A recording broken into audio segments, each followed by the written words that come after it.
मित्रों, कामधेनु द्वारा उत्पन्न सेना से बस जब विश्वामित्र हार गए, उनका सब सैनिक पुत्र सब मर गया, उसके बाद वे बड़ा व्याकुल हो गए और उन्होंने निर्णय लिया कि हम भी अब तप करके ब्रह्म बल ही अर्जित करेंगे। इसके बाद फिर क्या हुआ, आगे की कहानी सुन लीजिए, वीडियो के अंत तक बने रहिएगा। बड़ा ही रोचक कहानी है। जब विश्वामित्र वशिष्ठ मुनि का वो कामधेनु गाय जबरन लेकर के चलने लगे तो कामधेनु रोने लगी और वशिष्ठ के कहने से उन्होंने खूब अधिक सेना उत्पन्न कर करके विश्वामित्र की सेना से कई गुना अधिक सेना और अस्त्र उत्पन्न कर करके उनके सारे सेनाओं को वध कर दिया। जब सारा सेना उनका मृत्यु प्राप्त कर लिया, उसके बाद विश्वामित्र के 100 पुत्र अस्त्र शस्त्र लेकर के वशिष्ठ जी को ही मारने के लिए चले। तो वशिष्ठ को मारने के लिए जब उनका सभी पुत्र चले तो उस वशिष्ठ जी के मात्र हुंकार से ही सारा पुत्र उनका जल गया। तो इस तरह अपने सभी एक पुत्र मात्र बच गया और बाकी 99 पुत्र उनका मर गया। तो 99 पुत्रों का मृत्यु और सारा सेना का संहार देख करके विश्वामित्र बड़ा विचलित हो गए। तब उन्होंने फिर निर्णय लिया कि ब्रह्म बल ही सबसे बड़ा बल है, इस बल के सामने हमारा क्षत्रिय बल कुछ नहीं है, क्षत्रिय बल को धिक्कार है, अब हम भी ब्रह्म बल ही प्राप्त करेंगे। तो इसलिए उन्होंने तपस्या करने का निर्णय ले लिया।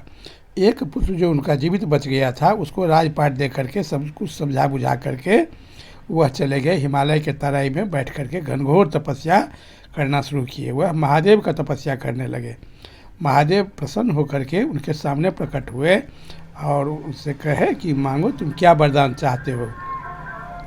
तब उन्होंने महादेव से अपना वरदान मांगे कि हमको जितने प्रकार का दिव्यास्त्र है सभी दिव्यास्त्र चाहिए और जितना वेद पुराण है सबका ज्ञान हमको स्वतः हो जाए, ये सब उन्होंने मांगा।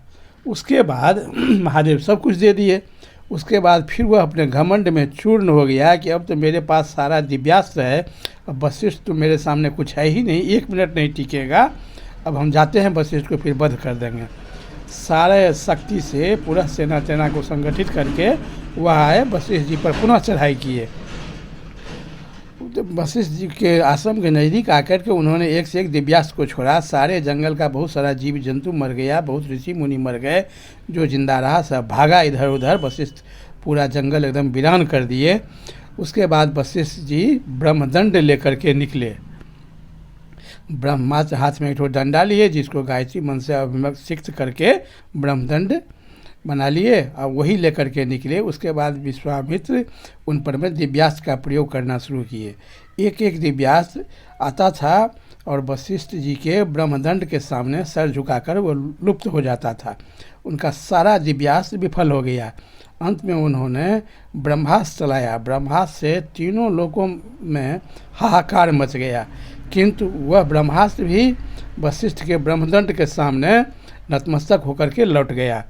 तो वशिष्ठ द्वारा ब्रह्मदंड के सामने ही विश्वामित्र का सारा अस्त्र जब विफल हो गया तब बहुत क्रुद्ध होकर के विश्वामित्र ने निर्णय लिए, फिर निहत्था होकर के वहाँ से जब घर पर लौट कर गए उसके बाद निर्णय लिए कि अब हम भी तपस्या करके ब्रह्मत्व ही प्राप्त करेंगे। उसके बाद वह चले गए जंगल, वहाँ घनघोर तपस्या करने लगे। जब बहुत ज़्यादा तपस्या किए उसके बाद उनको ब्रह्मर्षि या राजर्षि का उपाधि मिल गया। और तपस्या कर ही रहे थे, अब तो ब्रह्मर्षि का उपाधि चाहिए था, तो तपस्या करते ही रह गए।